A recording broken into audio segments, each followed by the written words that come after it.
Yeah, well, not too bad. Yeah, not too bad. Yeah. Okay, but like the Be Here Now album then, was it just that it was stupid that like, hold on, there's one thing and there's another thing. There's one thing in the studio, putting like 5 hours of some sort of feedback or guitar or layered noises before the vocals even come in and make it just say the song's too long. And it might sound okay in the studio and you're all having a laugh. Yeah. But when you take it out 6 months later and you're listening to it at home or somebody has bought the album with their hard-earned money, you realise that's Totally. not really the way to do it. Oh, no, yeah, totally. So in other words, if they were stripped down, like you do say on a live set and play 4 songs acoustic, are there great songs there that we mightn't have heard because you smothered them? I think that I think of being I like Do You Know What I Mean, even though it's too long, and I like Magic Pie, even though that's too long, and I like Fading Out, and that's about it. We've just been doing Stand By Me today, and it's just excruciatingly horrible to play. I was just going to say Stand By Me. Oh, Really? you don't like that one? No, I said Oh, you do like that yeah, one, right? that's what I'm It's saying. I don't know. It's not very rock and roll, is it? You know what Hold I on mean? a second, wait a minute. No, you're on this kick all the time. Does everything always have to be rock and roll? I mean, look, the Strawberry Fields Forever isn't very rock and roll.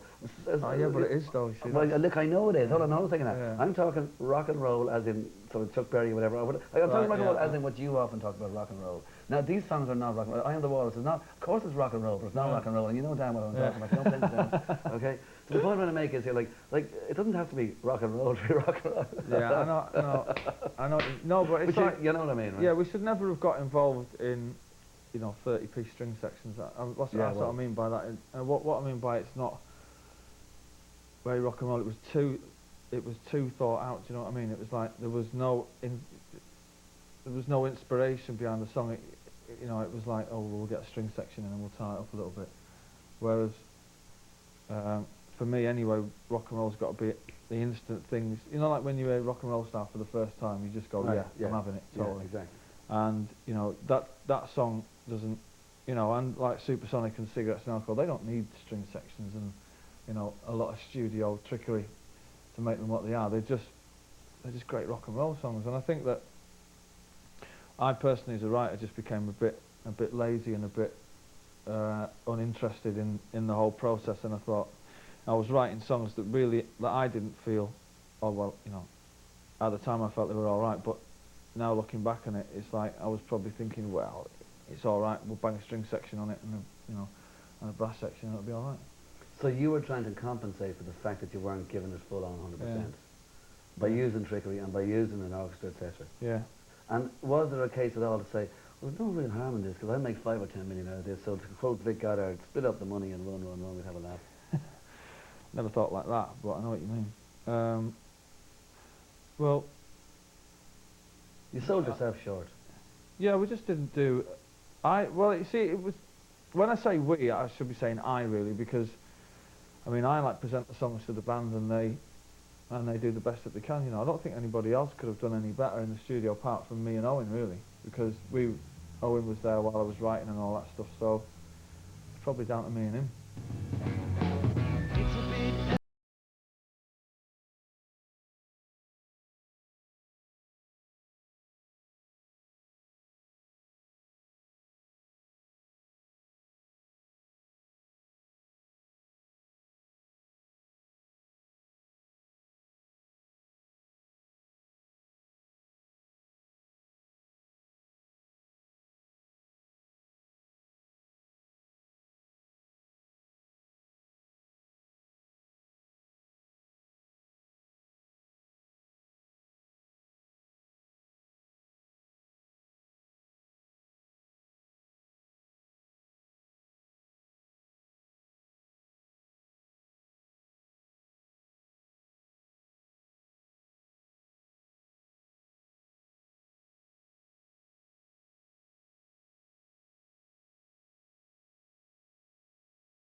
It's just one of them things, but I suppose every band has to have one or two of them albums, don't they? Fine, well then, could I put it down to one word? If album 3 is drunk, Standing on the Shoulder of Giants is sober.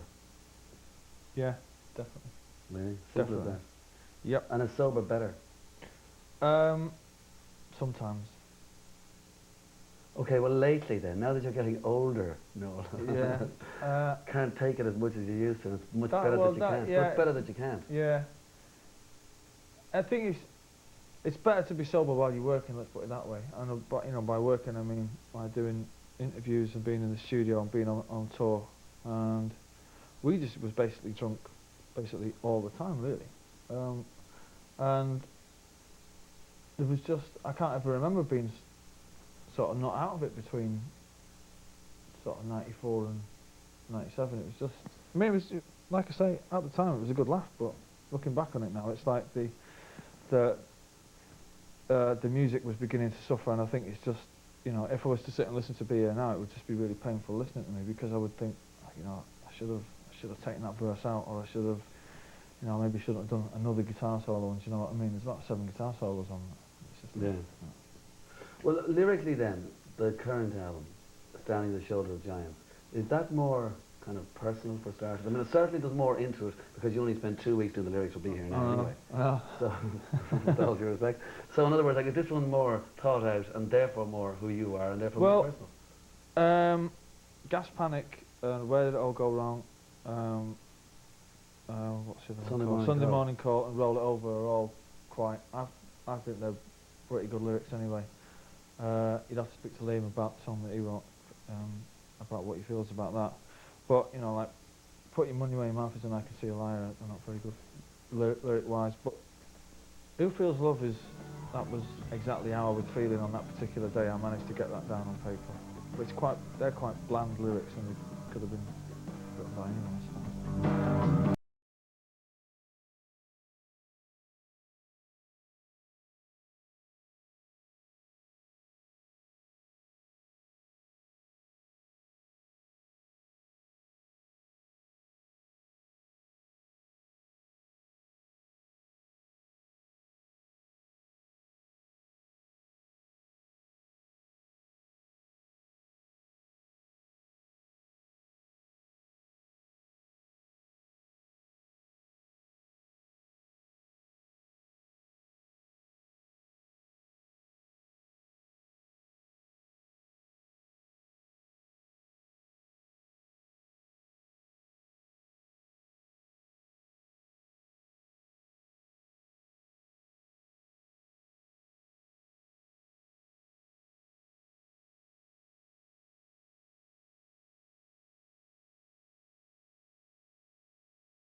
There was only one argument about one track, which was I Can See a Liar, which I didn't want to put on the record because I didn't feel that it was, I thought musically it's really good, and it's a bit of a punk stomper. But Put Your Money Where Your Mouth Is, I don't mind that so much because I think it's a really good tune, but and the lyrics don't really matter for that, because I think, because it's only like the one chord and that, who cares. But in the case of I Can See a Liar, the lyrics are really not very good at all, and I was...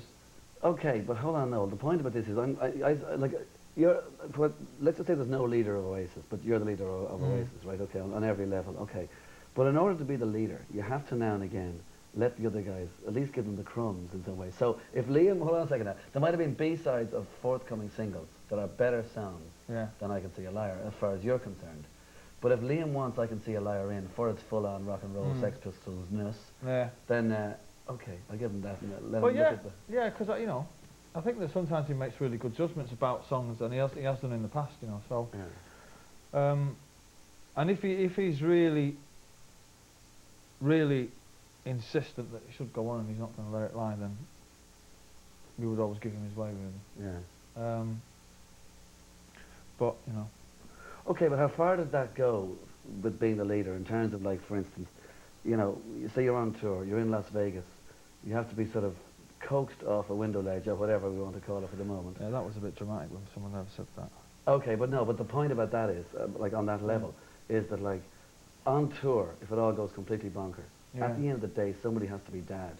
Somebody has to get it together. Yeah. And unfortunately, that's you. So if you think that you could keep it together on tour, but go close to the edge, you're worried the other guys mightn't be able to keep together because they go over the edge, and that's what worries you about the tours. Yeah, well, what worries me about tours is just, being on aeroplanes with, like, a bunch of geezers who are all drunk from the night before.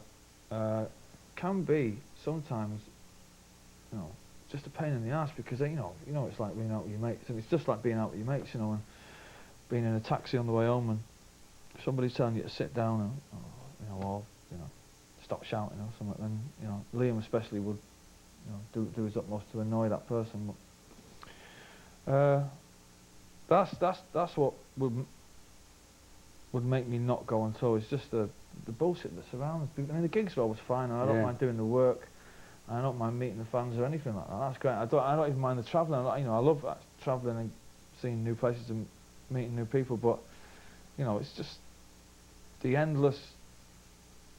See, because we get tabloid journalists who follow us around the world who try and set up situations or traps for us to fall into. Do you know what I mean? Yeah. And we've got to be very wary of that. And it should never be like that for us, because we're just trying to. We're just trying to go out and play some songs to some people and come home hopefully in one piece, and have a good laugh doing it. But we really don't need the travelling circus that follows us around. It's not very nice. I don't know what it is that makes me feel alive. I don't know how to wake the things that sleep inside. I only want to see the light that shines behind your eyes. And there are many things that I would like to know. And there are many places that I wish to go. But everything's dependent on the way the wind may blow.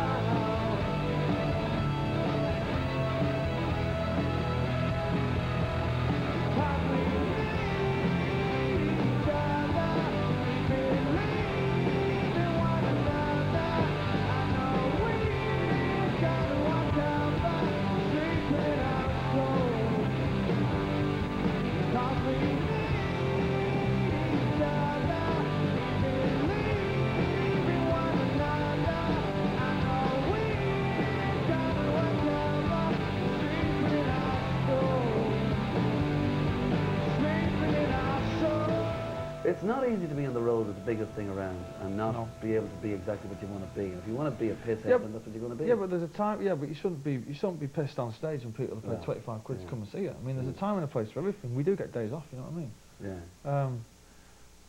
Yeah. You don't have to be pissed during the sound check all the time. That's just not on. Yeah. Here's a perfect example that I must have annoyed you. Played 2 gigs in Dublin on the last tour. I was at both of them. First night, Liam played. Second night, Liam was sick and you had to do the whole thing. Yeah. And he turns up at the end of the gig and walks across the stage and gives a beat. So he was able to be at the gig. I didn't want to be up there that night. It's just like. No. Yeah. But the gigs are sold out, and the fans are in the building, and it's like, oh, I've got a sore throat. It's like, really, have you?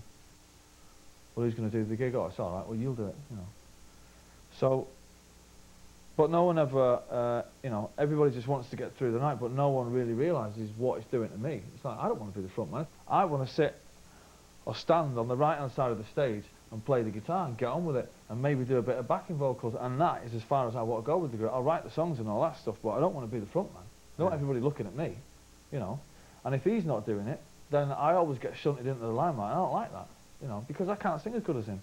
And I certainly can't sing and play guitar at the same time, So he's let us all down in the past.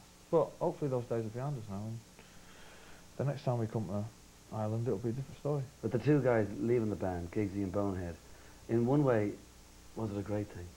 I mean, really. I mean, I don't mean personally against them at all. No. They've left now and it's in the past, and, luckily for us, we've got a great bass player and a great guitarist, so we're fine. And in the case of Creation, we've got, we've got our own record label out of it, so everything's worked out brilliant at the moment for us. I mean, I'm not, the Beatles analogies will follow you wherever you go, but I mean, let's be cruel here for a second. It wasn't exactly even George and Ringo leaving, was it? I'm not that big-headed to think that it might not have had an effect. You know what I mean? Fair enough, yeah. So people were saying, well, Marcus was saying, we've got this booking for Wembley Stadium. And it was like 2 months before the single come out. And he's saying if we're going to do it, we've got to put the tickets on sale now. And all the fans had to go off was one photograph of the band with 2 new members in. They hadn't heard the record or anything. And when the first Wembley sold out in a day, it was just staggering.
You have quit the band at any stage around the Be Here Now tour or album?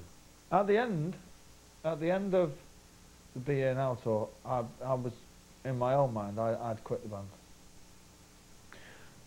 And I was gonna, you know, we were having a year off, and I was gonna see how I felt, but I didn't think that I could be bothered anymore. But you know, I had that year off, and then I decided that I was gonna stop doing drugs and all that stuff, and then one day it all just changed, and I got my enthusiasm back, and I was really up for going back in the studio with the group, and you know, really up for writing songs, and I just gradually went through all the people that I didn't want to work with anymore. Not in the case of band members, just like people who, like Owen and people who done the artwork and stuff like that. And you know, just sort of changed things gradually one by one until it, you know, we get to the point now where I'm really happy in the group, with the group, and everybody that works for the band. It's great. Had Liam got much to do with making your decision be positive towards being with Oasis still? That's a roundabout way of saying, did Liam make you stay with the band?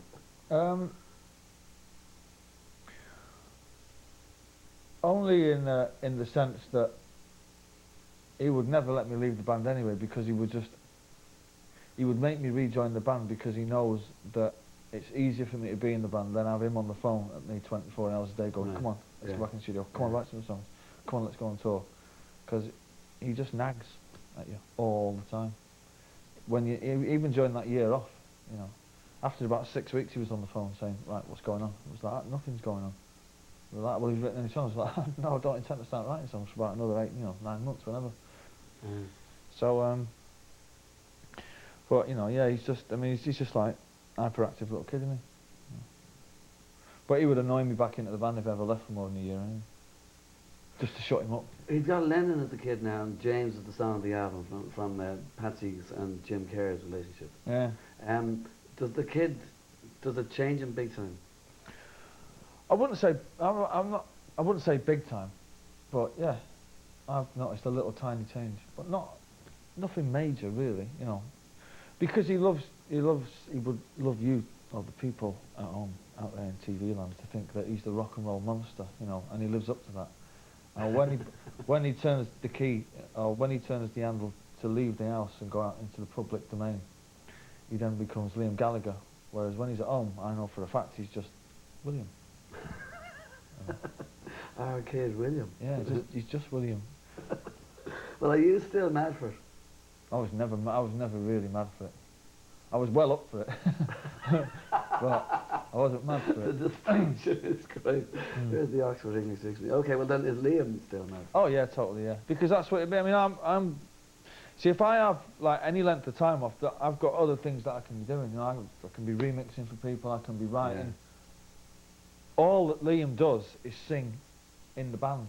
And when I say all, I don't mean like to demean it in any way whatsoever. But he's not a writer, and you know I can go out and you know I went on tour with Paul Weller for a few months, just like opening up for him and stuff, and I can you know go and play guitar on other people's records. Liam doesn't have that, so all he's got is to be in the band. So that's what justifies his existence. So if I say I'm having 6 months off, to him that's a 6-month prison sentence because he's got to stay in for 6 months. You make Liam sound like the guy that even the sort of 9-year-olds wouldn't know in the boy band. Like they know those four. I can't remember your man's name. It's not that bad, is it? Like he's got nothing without the band.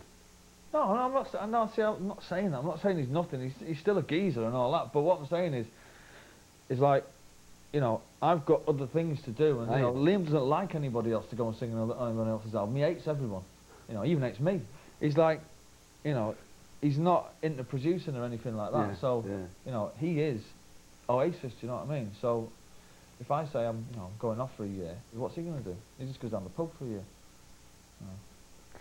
But if I'm being picky, I would think it'd be great just to be another band, but Oasis aren't just another band, simply because we put out 2 of the best albums by a British guitar band, you know, in the last 30 years, and we played to the most people and we sold the most records, more than anyone since the Beatles, and that's a fact and all.